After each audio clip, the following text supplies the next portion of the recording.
if you had arrived in a busy medieval city after weeks of walking along roads that were often less like roads and more like long ribbons of organised mud, your first stop might not have been the market square, the cathedral, or even the nearest tavern, though it is fair to assume the tavern would have been a strong contender. Instead, many tired travellers searched for something simpler and far more comforting after days or even weeks on the road: the public bathhouse.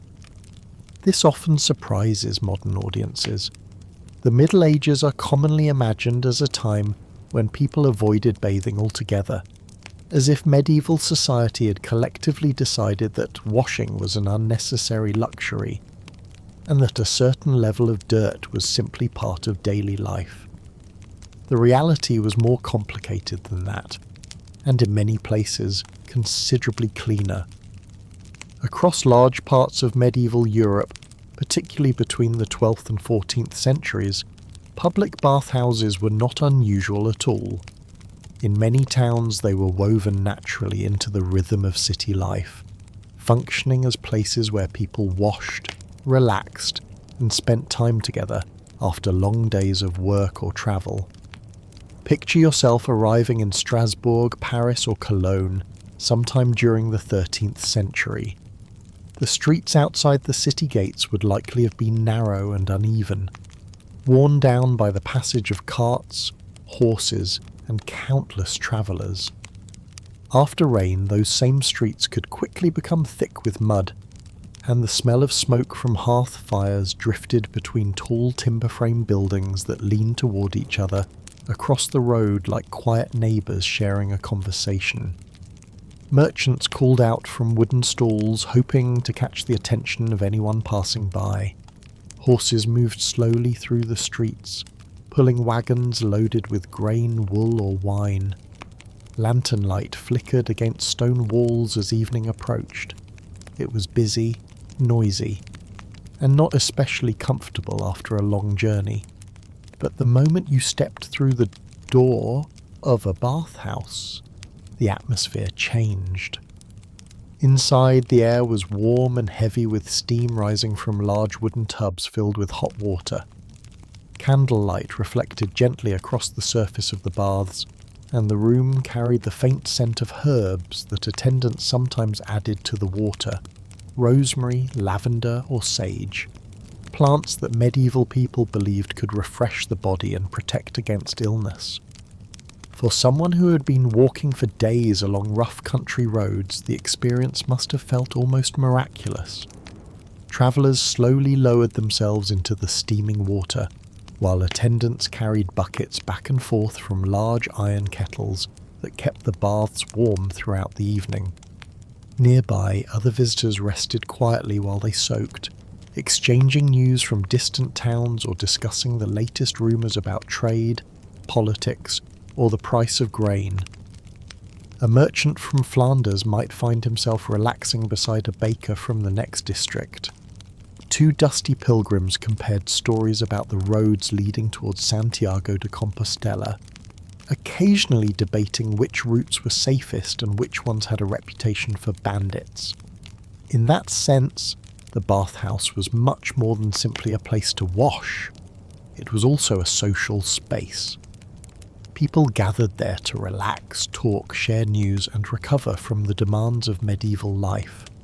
Visitors sometimes ate small meals while bathing, and historical records even describe attendants serving wine to guests as they sat in the tubs. One can easily imagine the slightly unusual scene that followed, with travellers soaking in hot water while carefully holding wooden cups of wine and discussing the long miles of road behind them. After a night spent in a crowded inn room with strangers, restless animals, and the occasional snoring merchant, the bathhouse must have felt like a small and welcome luxury. At the same time, bathhouses were not always viewed with complete approval. Unlike modern spas, where strict rules separate men and women into different spaces, many medieval bathhouses allowed mixed bathing. Visitors usually wore simple linen garments in the water, but men and women could sometimes share the same rooms, which occasionally made church authorities uneasy. City officials responded by issuing regulations intended to keep bathhouses respectable, though enforcement could vary depending on the town. As a result, the atmosphere inside a bathhouse could differ greatly from one place to another. Some were calm, family-oriented spaces where people simply washed after work. Others developed reputations for livelier entertainment, and medieval city councils periodically tried to control behaviour that had become a little too enthusiastic for what was technically a public bathing facility. Despite these concerns, the practical value of bathhouses remained undeniable. Heating enough water for a proper bath inside a medieval home required an enormous amount of effort. Wood had to be gathered, fires had to burn for hours, and heavy buckets of water had to be carried from wells or nearby rivers. For most city residents, repeating this process frequently was simply unrealistic. Public bathhouses solved this problem by heating large quantities of water at once. Massive boilers allowed attendants to refill tubs throughout the evening, which meant dozens of people could bathe using the same heated supply. From a medieval perspective, this arrangement was remarkably efficient. The popularity of bathhouses appears clearly in surviving city records. In certain towns during the High Middle Ages, bathhouses were common enough that entire streets were known for them. Travellers asking where to find one rarely had to walk very far. Of course, medieval people did not understand hygiene in exactly the same way modern medicine does today. They believed that warm baths opened the pores of the body and allowed harmful substances to leave the system, while herbs added to the water could help restore balance to the body's internal humours. Even if those medical theories were sometimes mistaken, the basic act of washing still provided obvious benefits. A traveller who had walked 20 miles through rain and mud needed little scientific explanation to appreciate warm water and clean skin. Imagine the moment when the weight of your pack finally slips from your shoulders and the stiffness in your legs begins to fade as you settle into the steaming bath. The noise of the street softens behind the wooden walls, while the warmth of the water slowly replaces the chill of the road. For a brief time the hardships of travel disappear. The mud on your boots dries beside the fire. Your tired feet finally rest. And the long road outside the city gate can be forgotten, at least for the evening. Moments like these remind us that medieval life was not simply a constant struggle against discomfort.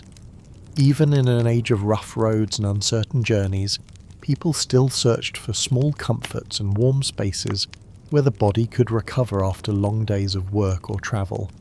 The bathhouse offered exactly that. Yet bathhouses were only one part of medieval hygiene. While city dwellers could enjoy steaming tubs and herbal baths, most people living in the countryside relied on much simpler methods to stay clean. Some of those methods worked surprisingly well. Others, as we will soon discover, were far stranger than modern audiences might expect, and a few might make even the most determined traveller pause for a moment before trying them.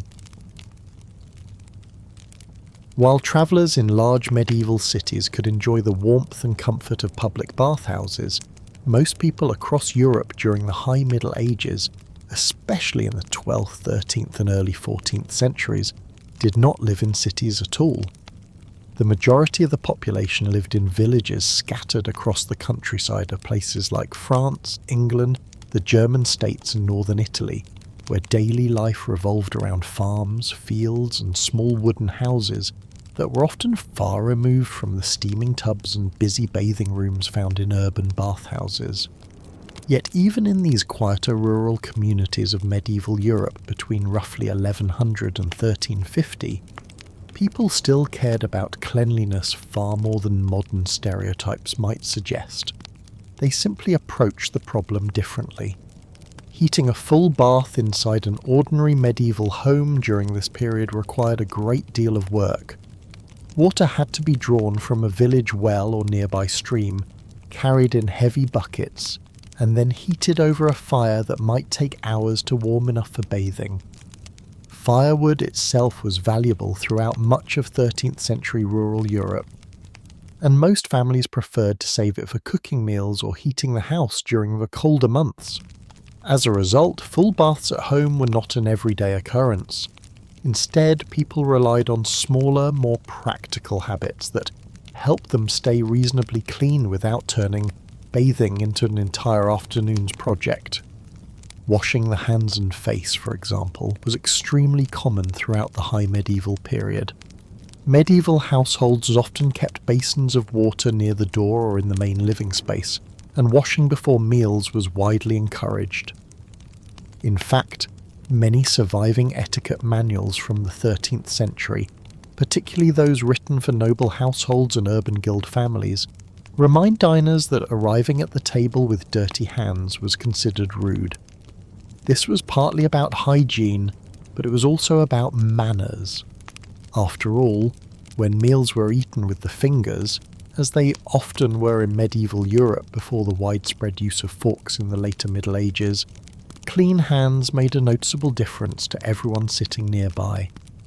One can imagine that even the most relaxed medieval dinner guests preferred not to share bread with someone who had just spent the afternoon tending animals.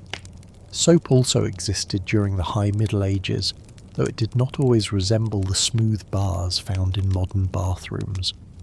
Medieval soap was often made from animal fat combined with ash or plant oils, producing a rough but effective cleaning substance that could be used for washing the body or laundering clothes.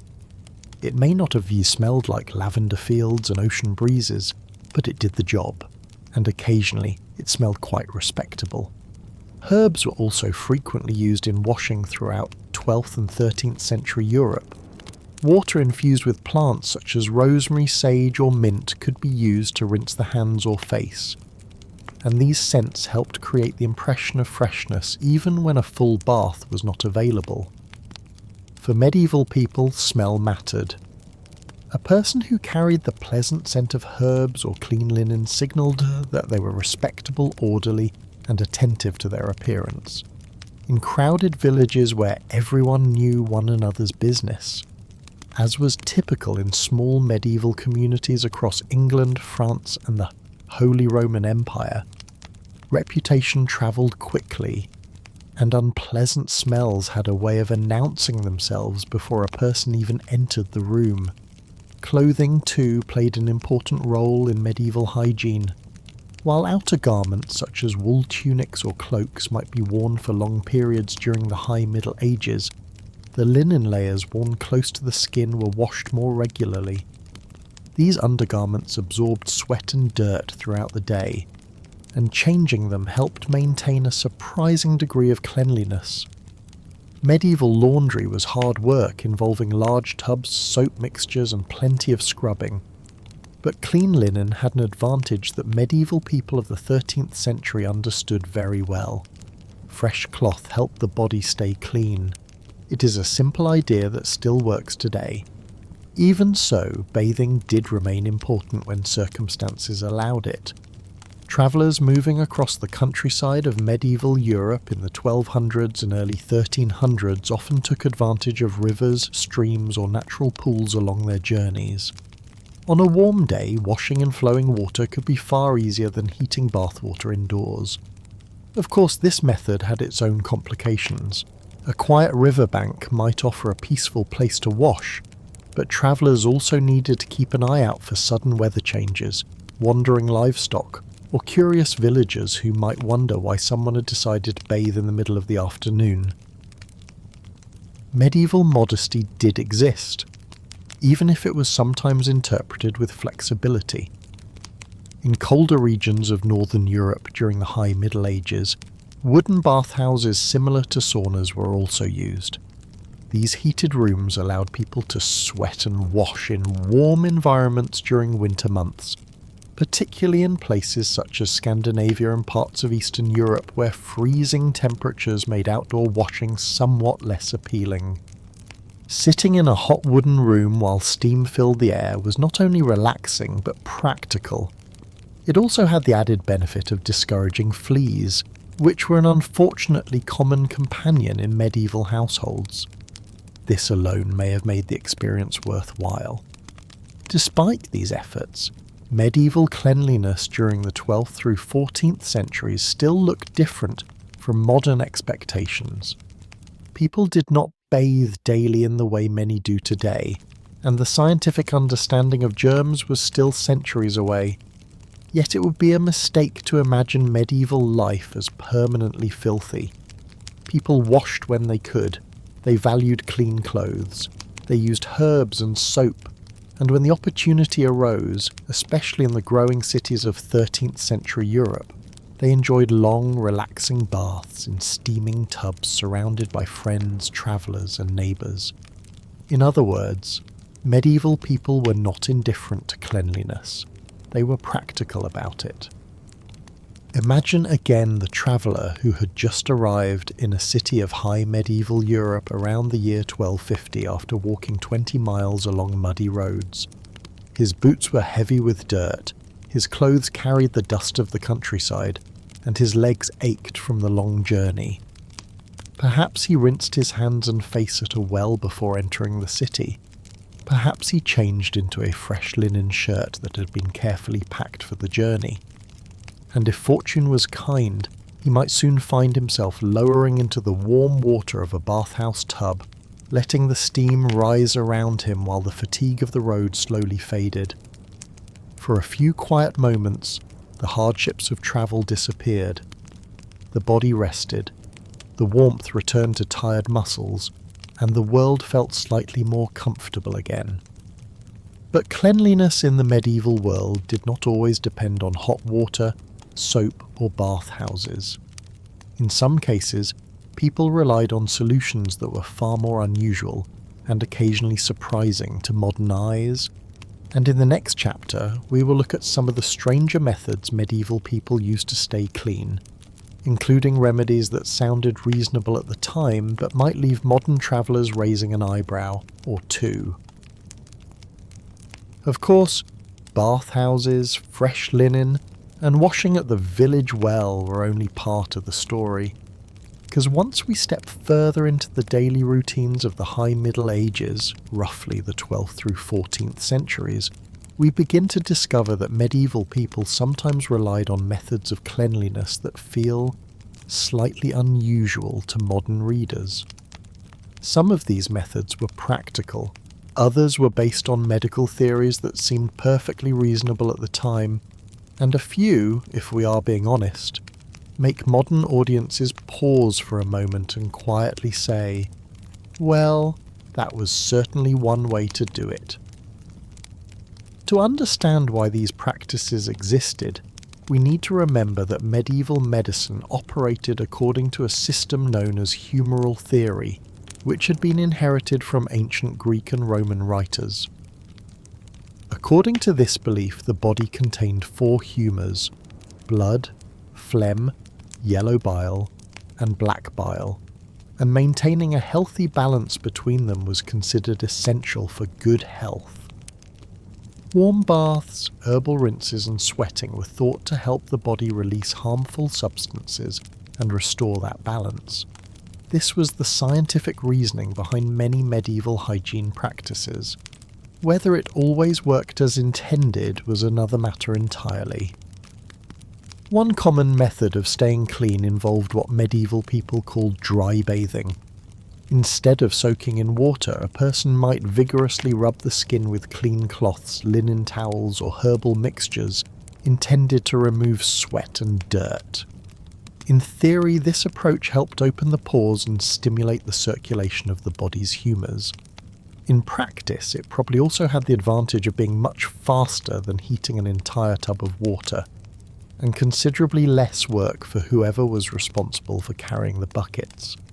Another widely used method involved herbal powders. Various plants were dried and ground into fragrant mixtures that could be sprinkled onto the skin or clothing. These powders helped absorb sweat and improve the scent of a person's clothing, which in crowded medieval towns was often a welcome improvement. Imagine walking through a busy market street in 13th century Paris, where merchants sold fish, livestock, cheese, leather, goods and vegetables all within a few narrow streets. Under those circumstances, a pleasant herbal fragrance was not merely decorative, it was a survival strategy. People also washed their hair, though not necessarily as frequently as modern routines might suggest. Hair could be cleaned with mixtures made from soapwort, eggs, or herbal infusions that helped remove oil from the scalp. The results probably varied depending on the recipe. Some medieval hair treatments worked surprisingly well, others may have left the user smelling faintly like a salad. But perhaps the most famous example of unusual medieval hygiene involves something that historians still debate today: urine. Yes, urine. Before anyone becomes too alarmed, it is worth remembering that aged urine contains ammonia, which acts as a powerful cleaning agent. Throughout much of medieval Europe, urine was sometimes collected and used for cleaning fabrics or helping remove stubborn stains from clothing. This practice may sound strange, but in the context of medieval chemistry it actually made a certain amount of sense. After all, if you needed a substance capable of breaking down dirt and grease, ammonia was remarkably effective. Even so, the idea of washing clothes in fermented urine does raise certain questions about how medieval laundry days might have smelled. One imagines that the process worked best outdoors. Despite these peculiar solutions, medieval people did care about personal appearance. Clean hair, fresh linen, and pleasant scents were all signs of respectability. In urban environments especially, where guilds, merchants, and officials interacted daily, appearance could influence a person's reputation, and reputation mattered. A merchant arriving at a market smelling strongly of herbs and clean cloth suggested discipline and professionalism. A merchant arriving with less pleasant odours suggested other things.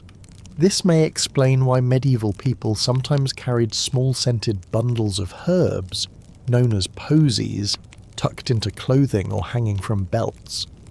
These fragrant plants could mask unpleasant smells, while also providing a sense of freshness throughout the day. It was not exactly modern deodorant, but it was certainly a step in the right direction. At the same time, medieval people were practical enough to understand that perfect cleanliness was not always possible. Daily life involved farming, travel, cooking fires, and long hours of physical work. Dirt was inevitable. The goal was not perfection. The goal was improvement. If washing your hands, changing your linen, and occasionally soaking in a bathhouse tub made life a little more comfortable, that was considered success. And comfort mattered more than we sometimes imagine when thinking about the Middle Ages. And whatever unusual methods medieval people used to stay clean, they had achieved the same goal people have always sought after a long journey: relief. Yet the story of medieval bathing and hygiene does not end there.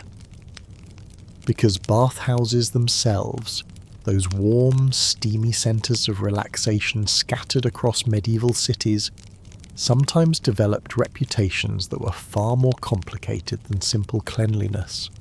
In fact, by the late Middle Ages, some bathhouses had begun to acquire a reputation that made city officials and church leaders increasingly uneasy. A reputation that would eventually transform the bathhouse from a symbol of comfort into something far more controversial, and that is where our story continues next. By the middle of the 14th century, bathhouses had become such a familiar part of urban life across Europe that many travellers expected to find one not far from the main market square. In cities throughout the German lands, northern Moors, Italy, France, and the Low Countries, bathhouses operated much like small businesses, serving a steady stream of customers who arrived at the end of long working days looking for warmth, conversation, and relief from the dust of medieval streets. For a visitor arriving in Strasbourg or Augsburg around the year 1350, a bathhouse might appear as an inviting wooden building marked by a small sign or lantern outside the door. Inside, the air would be warm and hazy with steam rising from large tubs of heated water, while attendants moved between rooms carrying buckets from the boilers that kept the baths ready for the evening's guests. It was a place where merchants relaxed after closing their shops, where travellers soothed their sore feet after long journeys, and where local residents came to wash away the dust of daily work.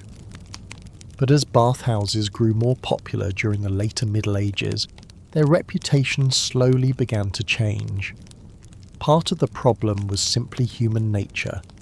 Whenever people gather in warm, comfortable spaces with food, drink, and very few responsibilities for the evening, the atmosphere can become lively. Bathhouses were no exception. City records from the 14th and 15th centuries occasionally describe bathhouses as noisy places filled with conversation and the clinking of cups as attendants served wine to customers who were already enjoying the relaxing warmth of the baths. It is not difficult to imagine how this might unfold. A merchant arrives after a long day at the market. He sits in the warm water with a cup of wine. Another merchant joins him. Soon the conversation turns to trade, then to politics, and eventually to the sort of storytelling that becomes more enthusiastic with each cup of wine. Before long, what began as a quiet evening of bathing has become something closer to a lively gathering. City authorities began to notice. In many medieval towns, bathhouses were technically regulated businesses, meaning that local officials issued licenses and occasionally inspected the premises to ensure that nothing too unusual was taking place inside. This was not always easy. Imagine being the city official assigned to inspect the bathhouses of 15th century Nuremberg. You arrive at the door late in the evening. Inside you find steam, candlelight, several dozen customers, and a room full of people who appear to be enjoying themselves rather more than expected. Attempting to conduct an official inspection under those conditions probably required a certain amount of patience, and perhaps a strong tolerance for steam. Mixed bathing also continued to worry church authorities. Although bathers usually wore simple linen garments, the idea of men and women sharing the same bathing rooms raised concerns among religious leaders who believed that bathhouses might encourage behaviour that was, in their view, morally questionable. These concerns appear frequently in sermons and church writings from the 14th and 15th centuries, where clergy warned that bathhouses could easily become places where relaxation turned into temptation. City councils sometimes responded by issuing new rules.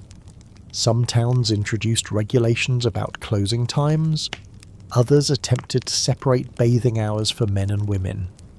A few cities even limited how much wine bathhouse attendants were allowed to serve. Enforcing these rules, however, proved difficult. After all, bathhouses were popular, and people have always been creative when it comes to bending rules that interfere with pleasant evenings. Despite these controversies, bathhouses continued to operate across much of medieval Europe for centuries. In fact, in some cities they became so well known that travellers included them in written descriptions of the towns they visited. A traveller arriving in a city might note the churches, the markets, the defensive walls, and, quite often, the number of bathhouses available for visitors. Cleanliness, comfort and relaxation were clearly important parts of urban life, yet the reputation of bathhouses would eventually face a challenge that no city council could regulate away. During the 14th century, Europe experienced one of the most devastating events in its history, the arrival of the Black Death. Beginning in 1347, waves of plague spread across the continent, killing millions of people and transforming nearly every aspect of medieval society. cities that had once been crowded with merchants and travellers suddenly found themselves facing fear and uncertainty on a scale that few people had ever imagined. In the years that followed, attitudes toward bathing slowly began to change.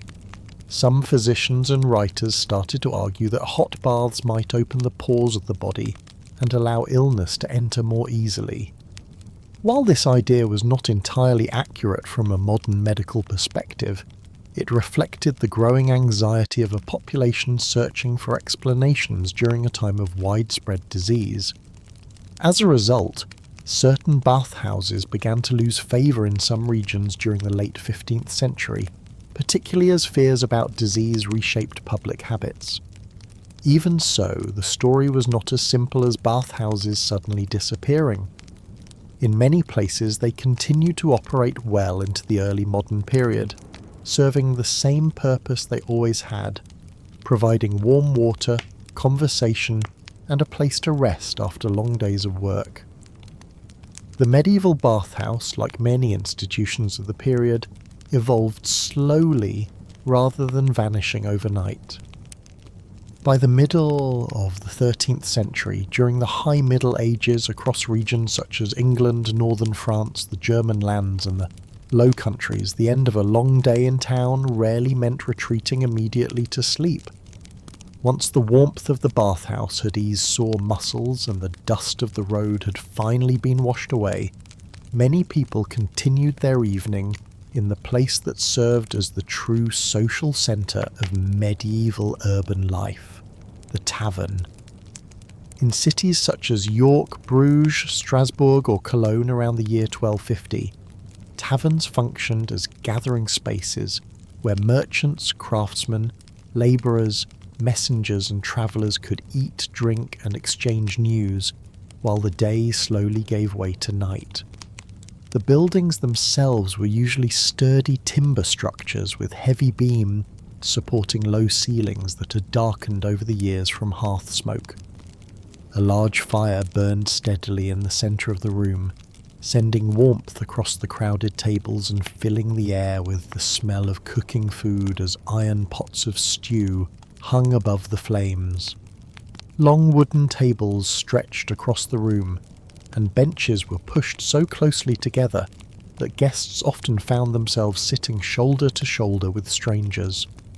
In medieval towns, this arrangement was not considered unusual, because privacy was rarely expected in communal spaces. Conversation came easily in such settings, and travellers often began sharing stories within minutes of sitting down. A wool merchant returning from a regional fair might find himself seated beside a messenger carrying letters to another city. A local carpenter finishing his workday might join the same table and begin discussing the condition of nearby roads, or the price of grain in neighbouring markets. Taverns played an important role in the spread of information during the High Middle Ages, since news moved only as fast as people could carry it along the roads that connected towns across Europe. If someone had seen bandits along a forest path outside Strasbourg, or heard that a caravan had been delayed on the road toward Flanders, that news often appeared first in tavern conversation. Travellers quickly learned that a warm room and a shared table were among the best places to learn what awaited them on the next stage of their journey. Ale was a central part of the environment, though not always in the chaotic way modern imagination sometimes suggests. Brewing was a common craft throughout northern Europe, and the boiling process used to make ale and beer often made these drinks safer to consume than untreated water in crowded towns. A mug of ale therefore served both as refreshment and as a practical choice after a long day of work or travel. The tavern keeper moved steadily through the room with a wooden pitcher, filling mugs and collecting empty ones while the noise of conversation rose and fell around the fire. Food was simple but filling, usually consisting of thick vegetable stews, grains, and whatever meat happened to be available that day.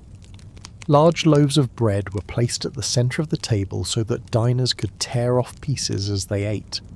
Travellers frequently carried their own knives for cutting portions from shared dishes, because forks were not widely used in Northern Europe during the 13th century. Meals in taverns were communal experiences. People talked while they ate, shared news about the roads, and occasionally debated rumours that had arrived with the latest group of travellers. The atmosphere often became lively as the evening progressed, with laughter rising above the steady hum of voices while the fire crackled in the hearth. Despite popular myths, most medieval taverns were not constant scenes of drunken brawls. For many people, they simply offered warmth, food, and companionship after long hours of labour or travel. Taverns also served another important purpose for visitors who had arrived from the road, because they provided a place to sleep. These sleeping arrangements, however, were quite different from the expectations of modern travellers. Beds were expensive pieces of furniture during the 13th and early 14th centuries, and heating many separate rooms would have required large quantities of firewood. As a result, taverns often placed guests together in shared sleeping spaces where several travellers might occupy the same room and sometimes even the same bed. To modern readers, this arrangement may sound uncomfortable, but medieval travellers generally accepted it without complaint. After walking long distances along uneven roads, most people were simply grateful for a warm place to lie down. Historical descriptions occasionally mentioned strangers sharing beds while discussing their journeys before falling asleep, though these accounts also suggest that nighttime snoring could become an unavoidable part of life on the road. Taverns were also places where business occurred. Merchants frequently negotiated prices during evening meals, guild members gathered there to discuss trade matters, and messengers delivering letters sometimes stopped in taverns to exchange information with the travellers heading in the same direction. In this sense, the tavern functioned almost like an informal meeting hall, where trade, news and plans moved steadily between towns connected by medieval roads. City authorities were aware that such busy gathering places could occasionally grow noisy. Records from 14th century towns in England and the German states sometimes mention regulations designed to control gambling or establish closing hours. Enforcing these rules was not always simple, especially when a roomful of travellers had gathered around a warm fire during the colder months of the year. Despite these concerns, taverns remained essential parts of urban life throughout medieval Europe. They provided warmth during cold evenings, meals for hungry travellers, and a place where information could pass quickly from one person to another. As the night grew later, the room slowly quieted, while the tavern keeper cleared the last bowls from the tables and added one more log to the fire. Outside, the narrow streets of the town darkened as lanterns flickered against stone and timber buildings. Inside, however, the warmth of the hearth lingered while travellers leaned back from the table and enjoyed a final moment of rest before sleep. By morning, the roads of 13th century Europe would once again call them away from the town and back into the countryside. For a few peaceful hours, however, the tavern offered something every traveller needed after a long journey: warmth, food, and the reassuring sound of other voices sharing the same road. When the warmth of the tavern finally fades and the last mugs of ale are set aside, the streets of a 13th century European town during the High Middle Ages begin to look very different from the busy markets of earlier in the day. Lanterns glow faintly in a few doorways, but much of the town settles quickly into darkness as the evening deepens. Unlike modern cities, medieval towns were rarely well lit after sunset. Most streets had no permanent lighting at all, which meant that once the sun disappeared behind the rooftops, the narrow lanes between timber houses became quiet corridors of shadow. A traveller stepping outside might pause for a moment while his eyes adjusted. The glow of lantern light from tavern windows behind him slowly faded as he moved farther down the street. In larger towns around the year 1250, some main streets were paved with rough cobblestones. These stone roads were usually found near market squares or city gates, where heavy carts regularly passed through. Even these paved streets were far from smooth. The stones were uneven, gaps collected mud, and after rain the entire road could become slippery beneath worn leather boots. Many smaller streets were not paved at all. These lanes were simply packed earth paths carved over time by wagon wheels, horses, and the steady footsteps of townspeople moving through the same routes every day. In wet weather, these dirt streets could quickly turn into deep ruts filled with water and mud. Anyone walking through town after a storm learned very quickly to watch each step. Another feature of many medieval streets was the shallow drainage channel running along the centre of the road.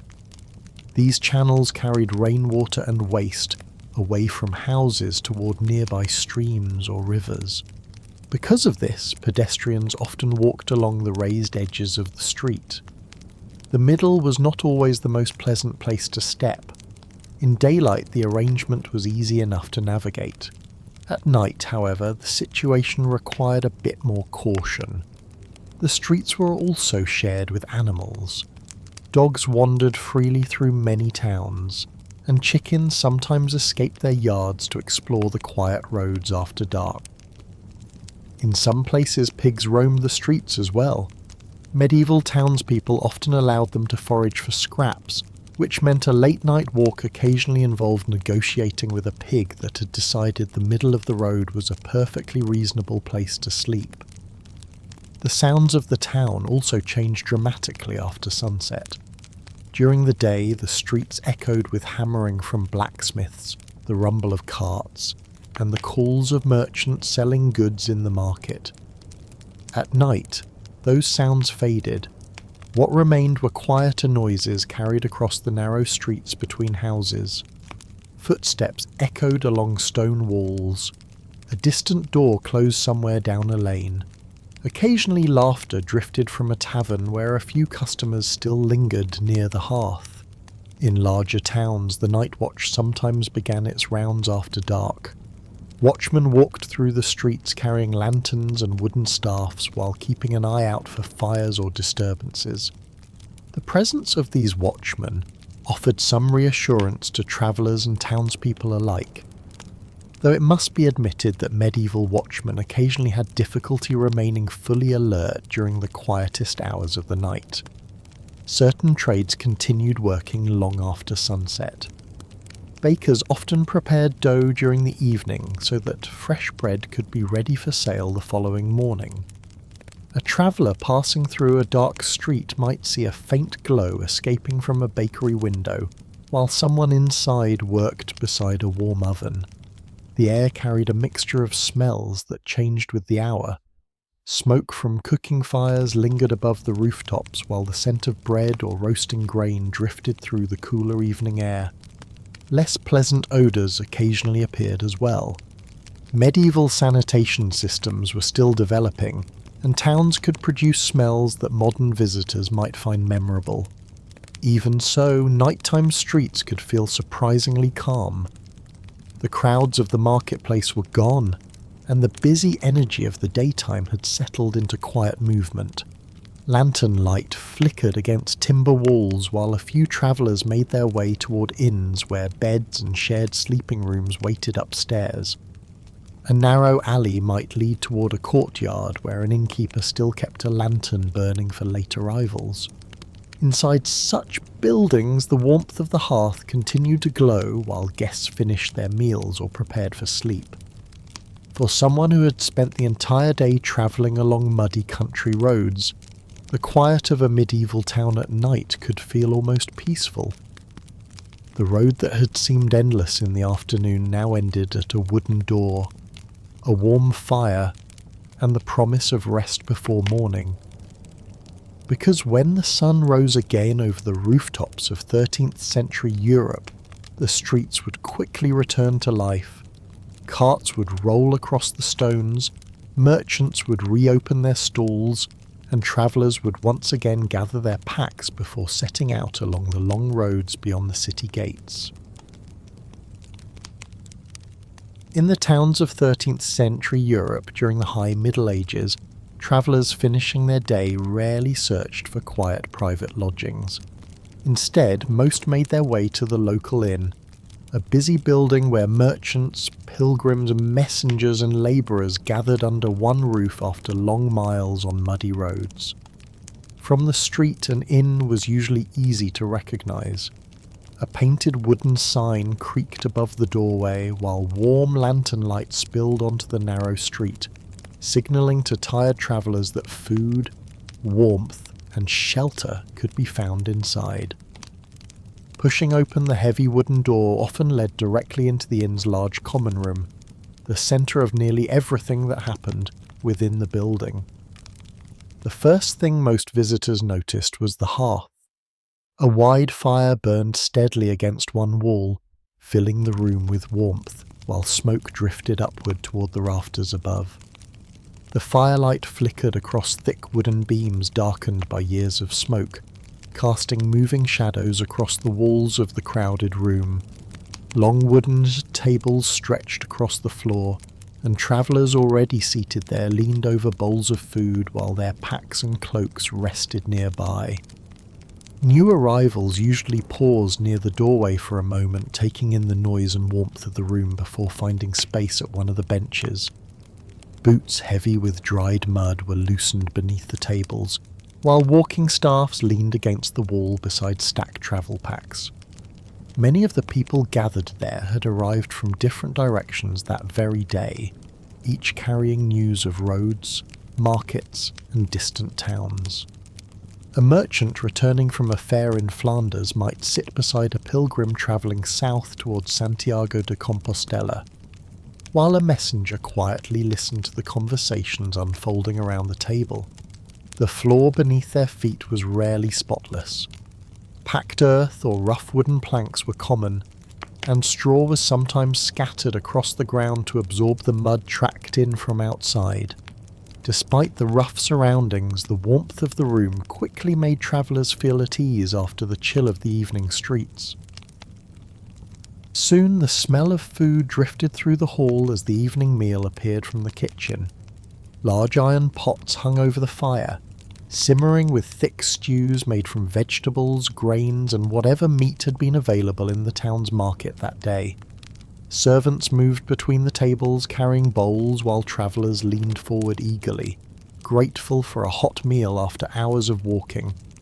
Fresh bread followed soon after, placed in baskets along the table so diners could tear off pieces and pass them to their neighbours. The meal itself was rarely quiet. Conversations rose and fell as travellers shared news about the roads they had travelled. One person might describe a damaged bridge outside Cologne, while another warned that recent rains had turned a road toward Paris into deep mud. Information like this was valuable in the High Middle Ages, when news moved only as fast as travellers could carry it from town to town. Ale and beer soon appeared beside the bowls of stew. The innkeeper moved steadily between the tables carrying wooden pitchers while mugs were passed along the benches. The atmosphere gradually relaxed as the fire warmed the room and the meal eased the fatigue of the road. Laughter occasionally broke out when someone shared an exaggerated story about wagons stuck in mud or horses refusing to cross narrow bridges. Whether every detail of these stories was true mattered less than the fact that they entertained a room full of weary travellers. As the evening continued, the noise of the hall slowly softened. Some guests leaned back from the table while others stretched their legs beside the fire, enjoying the warmth that spread through the room. Packs remained stacked against the walls while cloaks hung drying on wooden pegs near the hearth. Unlike modern inns, many buildings of the 13th century did not send their guests upstairs to private rooms. Instead, the same common hall where travellers had eaten their meal gradually transformed into a place for sleep. Once the tables were cleared, servants sometimes brought simple bedding or straw mattresses into the room. Travellers spread their blankets near the walls or close to the warmth of the hearth, where the fire would continue burning through the night. This arrangement allowed many guests to share the same space while staying warm during colder seasons. Before long, the hall that had been filled with conversation began to grow quieter. Lantern light flickered gently across the wooden beams while the fire settled into a steady glow. Outside, the narrow streets of the town had already fallen silent beneath the night sky. Inside the inn, however, the warmth of the hearth remained while travellers slowly drifted into sleep. And for those who had spent the day walking the long roads of 13th century Europe, the crowded common room of the inn offered exactly what they needed most at the end of the journey: warmth, shelter, and a place to rest before morning returned. As the evening continues inside the inn's common hall, the lively sounds of dinner and conversation slowly begin to fade. The fire in the hearth still burns, but the room settles into a quieter rhythm as travellers who have spent the day walking the roads of 13th century Europe during the High Middle Ages begin preparing for the night. Boots are pulled off beside benches and placed near the hearth where the warmth can dry leather, stiff with mud from the road. Walking staffs lean against walls while heavy cloaks that protected travellers from wind and rain are hung on wooden pegs near the fire. Travel packs remain close to their owners. Merchants, pilgrims, and messengers all keep their belongings within arm's reach, because everything they own for the journey rests inside those worn leather bags. In many inns during the 1200s, the same large hall used for eating and conversation also served as the place where travellers slept. Private chambers existed in some larger establishments, but most guests remained in the common room. Once the tables were cleared and the last bowls removed, servants began bringing out simple bedding for the night. These beds were rarely elaborate pieces of furniture. Most consisted of straw mattresses laid directly on the floor. The straw was packed inside rough cloth sacks that created a surprisingly soft surface compared with the cold ground outside. Travellers spread their cloaks or blankets across the bedding before lying down. For someone who had walked miles along rough roads that day, even this simple arrangement could feel comfortable. The warmth of the hearth played an important role in where people chose to sleep. Those who settled in early often claimed spaces closest to the fire.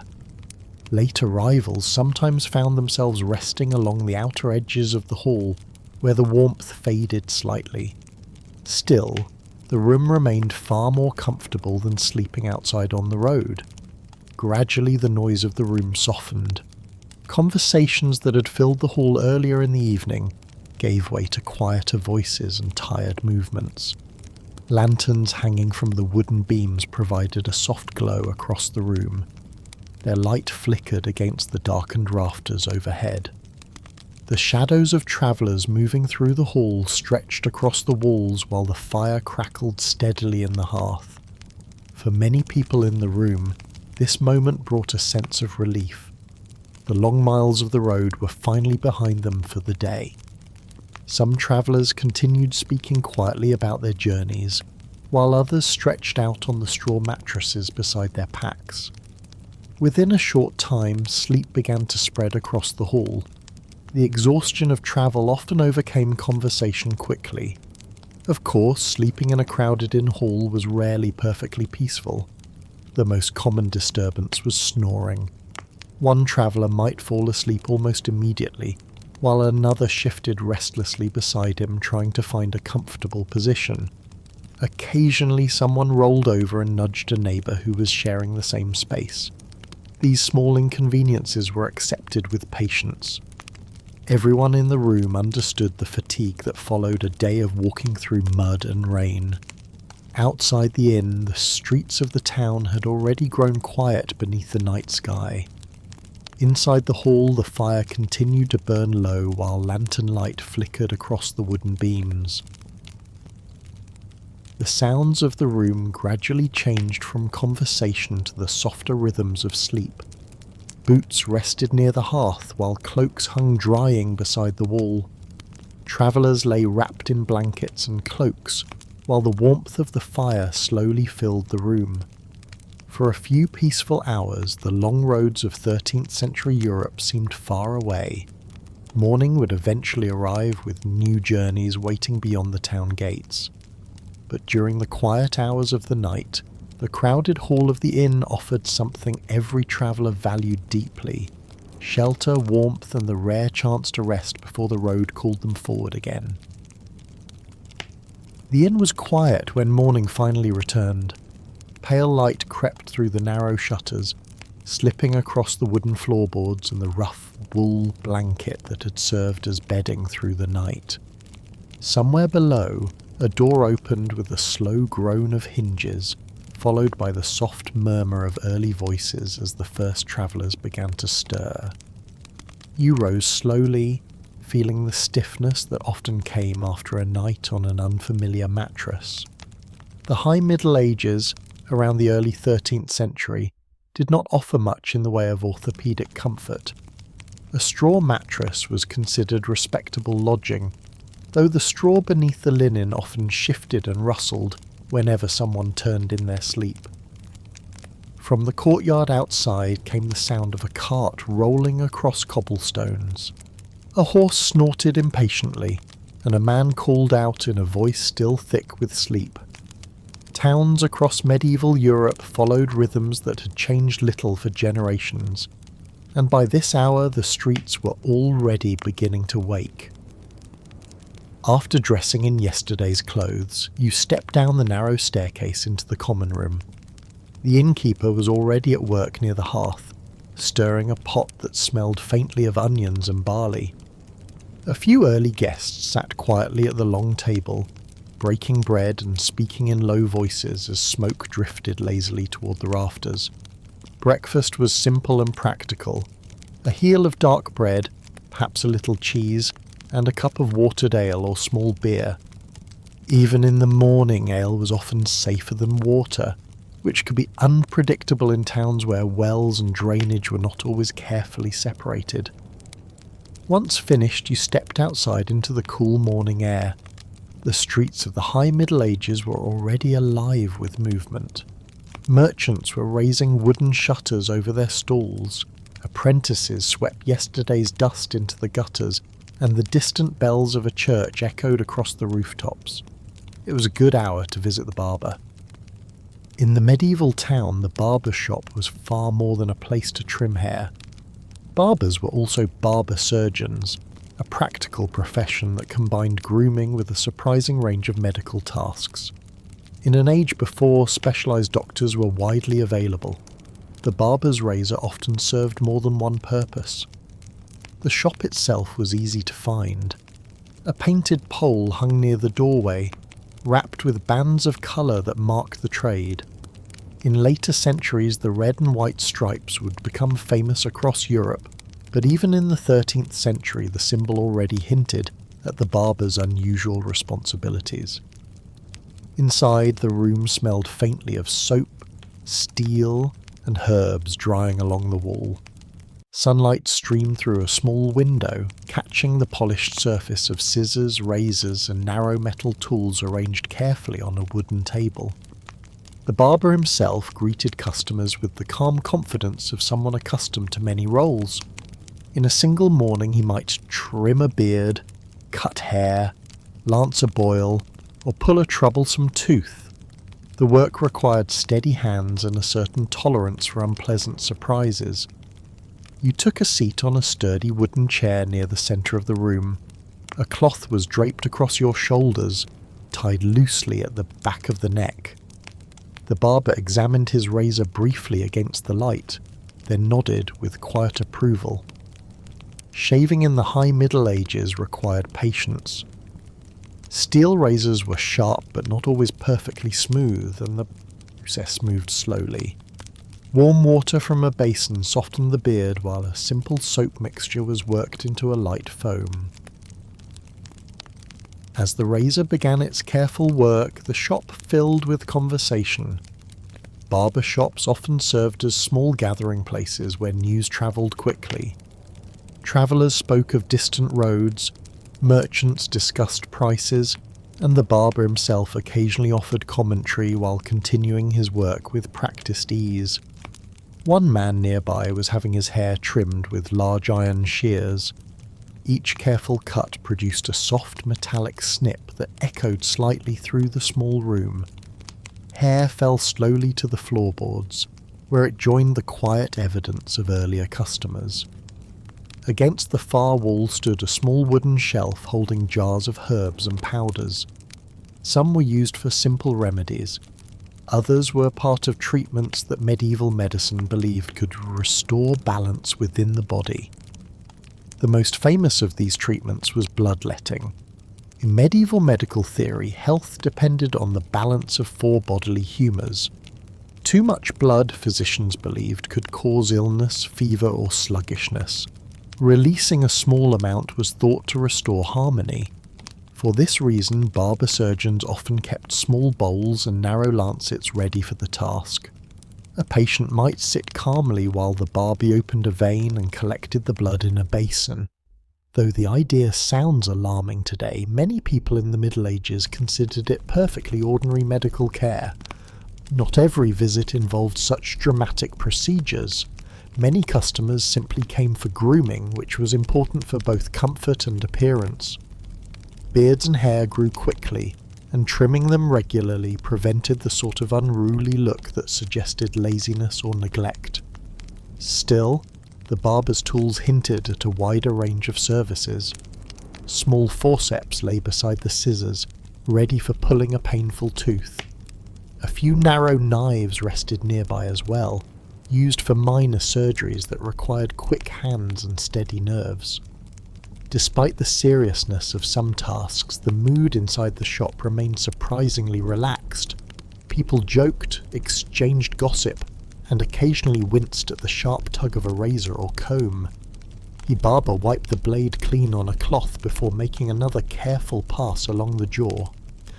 Outside the window, the sounds of the town continued to grow louder as the morning advanced.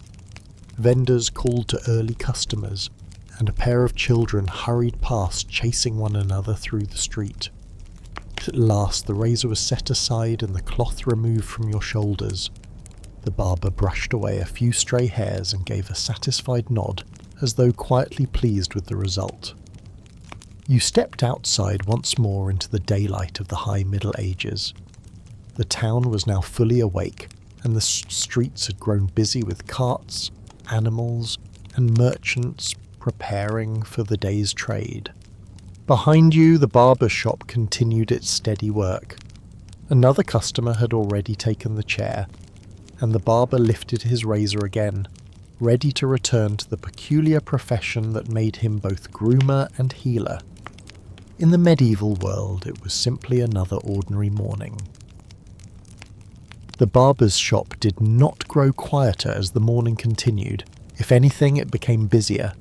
Word travelled quickly in medieval towns, and once the first customers had come and gone, others began drifting in through the doorway with the easy confidence of regular visitors. By the time the sun climbed a little higher over the rooftops, several men were already waiting along the wall. Some leaned against the timber beams, while others sat on a narrow bench, watching the barber at work with the patient curiosity of people who understood that their turn would come eventually. The High Middle Ages, around the 13th and early 14th centuries, did not offer many specialised medical spaces inside towns. Physicians certainly existed, especially in larger cities, but they were often expensive and sometimes distant from everyday life. The barber surgeon, by contrast, was local, familiar, and practical.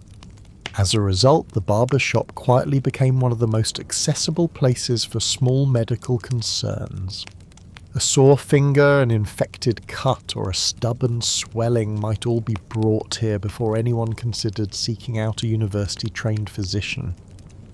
Near the back of the room stood a small wooden table that held tools far less familiar than razors and scissors. A narrow iron probe rested beside a curved needle and a bundle of linen thread.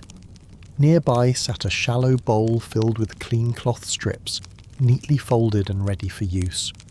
These were the barber's surgical instruments, modest but surprisingly versatile. Many of the tasks performed here would seem small by modern standards. A barber might clean and stitch a shallow wound, drain an abscess, or remove a splinter that had worked its way painfully beneath the skin. The goal was rarely elegance, it was simply to make the problem stop getting worse. Water heated over a small brazier provided warmth for washing injuries. Though medieval medicine did not yet understand germs in the modern sense, practitioners did believe that cleaning a wound and covering it carefully could prevent further trouble. The barber reached for a small jar from the shelf and removed the lid. Inside was a thick herbal salve made from ingredients that might include honey, herbs, or animal fat. Remedies like this were widely used throughout medieval Europe, and every barber seemed to have a preferred mixture. The smell drifting from the jar was earthy and slightly sweet, the sort of scent that suggested both a garden and kitchen cupboard at the same time. Customers waiting their turn watched these small treatments with casual interest. For most people in the high Middle Ages, minor injuries were simply a part of daily life.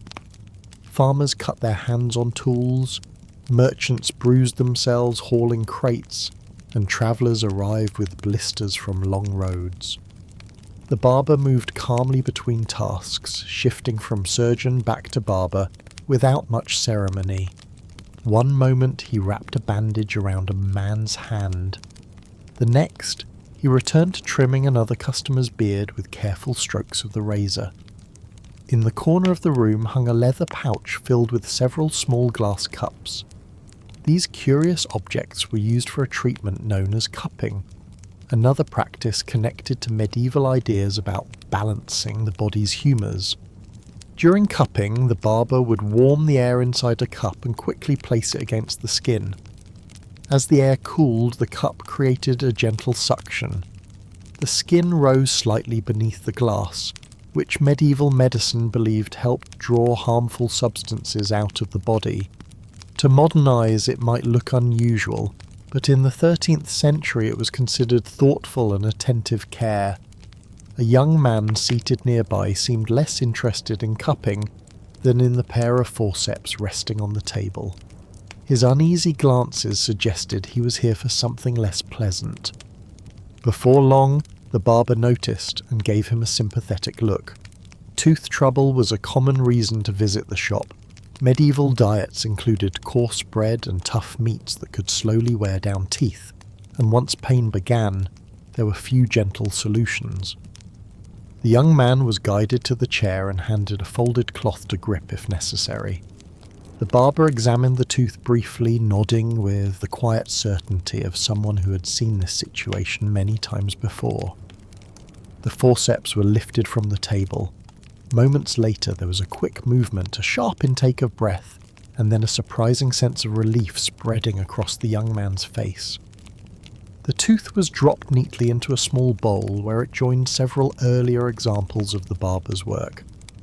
The waiting customers offered a few encouraging comments, some sympathetic and some lightly amused. Tooth pulling was never pleasant, but it was widely accepted as the simplest solution once a tooth had become unbearable. Afterward, the barber rinsed the forceps in warm water and wiped them carefully with a cloth.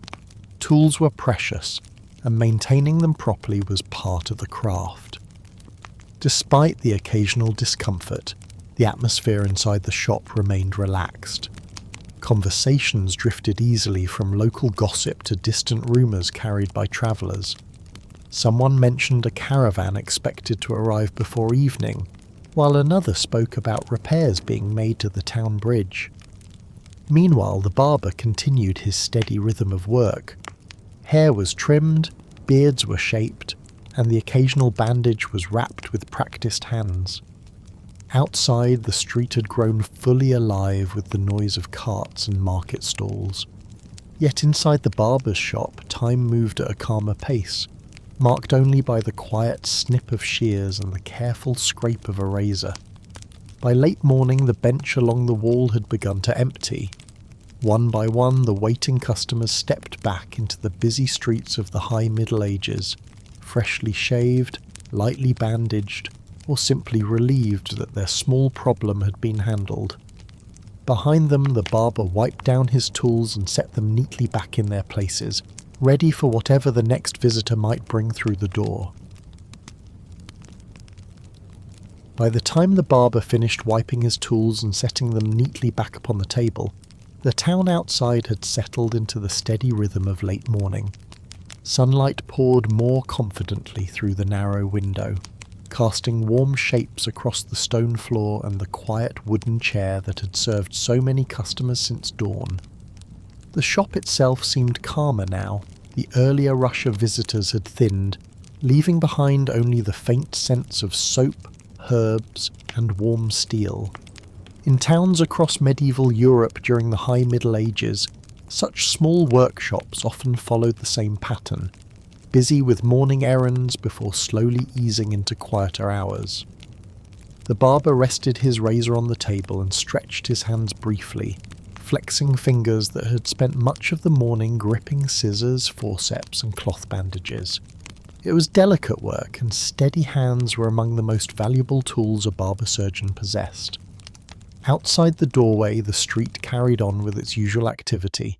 Merchants argued gently over the prices, carts creaked along the uneven stones, and somewhere nearby a baker's oven released the comforting smell of fresh bread into the air. From the barber's doorway, the town looked like a living machine made of people, animals, and routine. Everyone had tasks to complete before the sun began its slow descent toward evening. For many townspeople, the barber's shop was only one small stop in a longer list of daily errands. A visit here might be followed by a trip to the market, the well, or the church. Life in the High Middle Ages rarely paused for long. Still, places like this held a quiet importance in the fabric of the community. The barber's shop was not merely a place for haircuts or the occasional tooth pulled from a stubborn jaw. It was also a meeting place, a source of news, and sometimes the closest thing a neighbourhood had to everyday medical care. In an age before hospitals were common and physicians were scarce outside major cities, barber surgeons filled an unusual but essential role. They worked with practical knowledge gathered from experience, observation, and the traditions passed down through generations of craftsmen. Their tools were simple: razors, scissors, lancet, and bowls, but in skilled hands they could solve many of the small problems that troubled medieval life. Of course, not every treatment succeeded perfectly. The understanding of illness in the 13th and 14th centuries was shaped by the theories of humours and balances within the body. Some remedies helped, while others relied more on hopeful belief than scientific certainty. Yet even imperfect medicine offered comfort. When pain struck or a wound refused to heal, it mattered that someone nearby was willing to try. Inside the shop, the barber lifted a small jar from the shelf and checked the level of the herbal salve within. Supplies needed to be watched carefully. Ingredients had to be gathered, purchased, or traded for, and none were wasted if they could still serve a purpose. Nearby, the leather pouch holding the glass cupping cups hung quietly against the wall. They would likely be used again before the day ended. In medieval towns, aches and fevers rarely waited politely for convenient hours. A moment later, another passerby slowed near the doorway, glancing inside with mild curiosity. The barber greeted him with a nod that suggested both welcome and familiarity. Perhaps it would be a shave, perhaps a bandage, perhaps simply a conversation shared while the town carried on around them. In small spaces like this, news travelled easily. Travellers described distant roads and unusual events, merchants discussed shipments of wool or grain, and neighbours exchanged stories that made the world feel slightly less uncertain. The barber listened while he worked, occasionally adding a quiet remark of his own. Over the years he had heard countless stories from people who sat in the chair before him. each bringing a different piece of the wider world into the little stone shop. In that way, the barber's chair served another purpose beyond grooming or surgery. It was a place where the life of the town briefly slowed, allowing people to share a moment of ordinary human connection. Outside, the sunlight had shifted higher across the rooftops.